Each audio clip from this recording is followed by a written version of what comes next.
When the machines roared back to life at the long-abandoned quarry, no one expected anything unusual. The place had been neglected and ignored for 2 decades.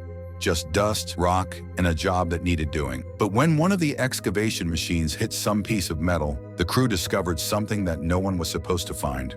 But before we start our story, smash the like button, make sure to subscribe and hit the notifications bell so you won't miss any new stories. The crew arrived on Monday morning. It was still dark outside, and with the quarry's location far from town, it was nice and quiet. But that was about to change. Carl and his team were to clean up 25 years of overgrowth and debris from this forgotten quarry.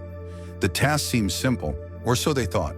The goal set for Carl and his team was to completely strip the quarry to its bare rocky walls and even expand it by well over 100 feet for more stone delving possibilities. With a massively growing house market, the need for stone increased tremendously over the years. But there was one big problem, and that problem arose quickly after they started delving. It took the team 2 days to clear all the loose debris from the quarry. They had heavy machinery and plenty of modern tools, making the task easy. Spirits were high since the expansion of the quarry was a big job which provided financial security. But then, on the 3rd day, the team hit a major roadblock. The digging crane was down in the quarry, and with it, the team had already started deepening and expanding the quarry walls. Suddenly, an ear-deafening sound was heard at the front of the crane. The entire team was shaken up by it. What the hell was that? Carl and his team knew that one of the metal components must have been the digging part of their crane, but what it slammed against was a mystery. When the team looked into the hole created by the crane, they saw a metallic shimmer surface facing them. Carl ordered his crew to pick up shovels to excavate the object from the ground. At first, the team only saw a speckle of yellow metal, but they quickly noticed that the object was far larger than they had imagined. It was at least 5 feet in diameter. "What can it be?" crew members whispered. After a little bit more digging around the object, the team used their high-powered crane to do the rest of the lifting. The object was also at least 6 feet deep, and the team looked on in awe. "Maybe there is gold inside," one of Carl's workers said enthusiastically. But it became obvious pretty fast that this wasn't as safe at all. What it was hard to make out since it was still partially stuck in the ground. With the object removed from the ground, Carl and his team circled it as it stood between them. There were doors on both sides. Carl didn't hesitate and started pulling on the handle of the first one. To his surprise, it opened up. The crew leader stood inside the strange object. It was about 3 feet deep, with an entrance and exit door. The others looked puzzled, but Carl, a bit older, recognized it. Carl stepped through the other side of the object and saw his crew still staring at it, mystified. But he ignored the object and walked straight to the hole they dug. A round opening became visible inside the hole. "It's a tunnel, but where does it go?" someone asked. Nervous excitement buzzed through the group. Carl took a deep breath and stared into the tunnel's dark mouth. "All right, we're going in," he said, trying to steady his nerves. Together, they stepped into the eerie, unknown passage. They were even more corroded than the doorway, indicating that this place had been untouched for decades. Dust and cobwebs filled the air as they proceeded. The tunnel walls, however, were unnaturally clean-cut, suggesting that this tunnel was either made by a tunneling master years ago or maintained throughout its years of existence. The deeper they went, the more questions arose. Who had dug this tunnel, and why? Suddenly, a chilling cry echoed down the passage. Everyone froze. Their flashlights shook in unison. The sound didn't belong there. The cry rattled them. Fear surged. Fear of the unknown, fear of collapse, fear of never leaving the tunnel. Mark, one of the youngest, muttered, "I'm not staying down here another second," and turned around. A few followed, panic in their eyes. Their retreat echoed loudly as they scrambled back. Carl didn't stop them. He understood. Bravery couldn't be forced, and fear down here was more dangerous than any physical threat. The tunnel was too narrow for the entire team anyway, and he didn't want anyone down here with him who didn't want to be there. After the dust settled, Carl and only 5 other crew members remained inside the tunnel. They were alone in the dark, but determined to press on. Carl urged the remaining crew to stay close and stay strong. "We're finding out what's in here," he said, scanning ahead with his beam. The tunnel changed subtly. Its width shrank, beams drew closer together, and strange colored markings appeared on each support. Different hues, but all the same shape. That strange sound returned, faint, melodic, and eerie. It drifted down the tunnel, almost like it was calling them. Carl hesitated for the first time. "Are we doing this?" he asked. "Let's move quietly," Carl whispered. The crew crawled through a tight entrance and stood in awe.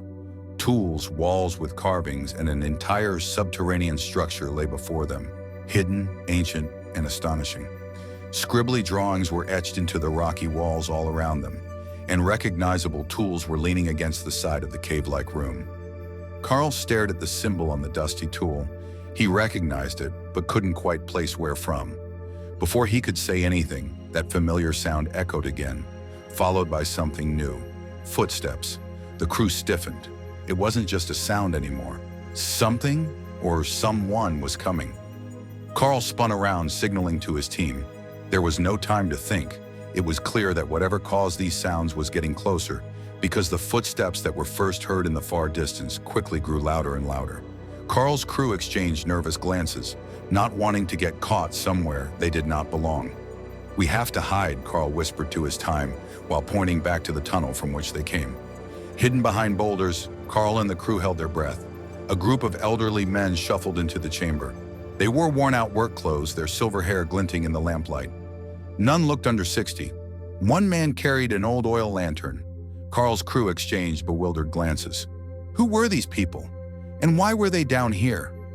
One of the older men carried an oil lantern, its soft yellow glow casting eerie shadows on the walls. As he swung the lantern back and forth, the metal hinge made the familiar whining sound Carl and his team had heard before in the tunnel. Now Carl and his team knew its source. The echoes amplified the noise, making it much scarier than it truly was. The group of elderly men seemed oblivious to the hidden crew watching them. They went about their routine, lighting more lanterns placed around the room. As the chamber grew brighter, Carl and his team saw makeshift beds, worn but functional, made from old metal carts and other mining equipment. One of Carl's crew members, unable to contain his shock, let out a small gasp. Unfortunately, the gasp was loud enough to catch the attention of the elderly men. As a response, one of the men snapped his head toward the dark corner where Carl's team was hiding. "Who's there?" the man called out sternly. Carl signaled his team to stay still, but it was too late. They were heard, and slowly, he began walking toward the spot where Carl and his team were crouched. Carl quickly turned and, together with his team, ran back into the tunnel from which they had entered. It was a long route back to the surface, but they had to try and escape. Their footsteps were swift, and without being caught, they reached the first bend in the tunnel. But before they could move past it, they were halted by the voice of the old man. "Stop! We mean you no harm," one of the men called out. Carl hesitated, sensing no threat. The man with the lantern stood calmly at the tunnel's end, not pursuing them. Something about his presence felt harmless. Carl told his team they should return. "We came here to discover what was down here. Let's find out together." They cautiously agreed and walked back to the open space. The elderly man raised his lantern, illuminating Carl and his team as they stood frozen. "We just want to talk," he said gently. Carl and his group stepped forward into the light. The rest of the older men had gone back to their beds, resuming their quiet routine. The man with the lantern approached Carl and extended his hand. "My name is John." Curious, John asked how they found the place. Carl explained that they were clearing debris in the quarry when they uncovered a hidden tunnel door. Upon hearing this, John's expression changed instantly. The other men looked visibly alarmed. Suddenly animated, they rose from their beds. "After all these years," John murmured, tears forming in his eyes. Seeing Carl's confusion, he promised to explain. He told them they were once miners in this very location decades ago, when it was an active mining site. During a deep excavation, a violent earthquake hit, collapsing most tunnels and trapping a small group of workers. At first, we tried to dig our way out, but our equipment was too limited. Eventually, we realized no rescue was coming. We were presumed dead. The men had survived underground for over 30 years. With provisions meant to sustain a full crew, 8 survivors rationed supplies carefully. Rice and beans kept them fed, but isolation was their biggest hardship. Carl was stunned. "That was over 30 years ago?" John nodded solemnly. "We couldn't get out. The tunnels were sealed and digging risked more collapse." The revelation hung in the air. 3 decades of isolation beneath the earth, but now hope returned. "We can help you," Carl said.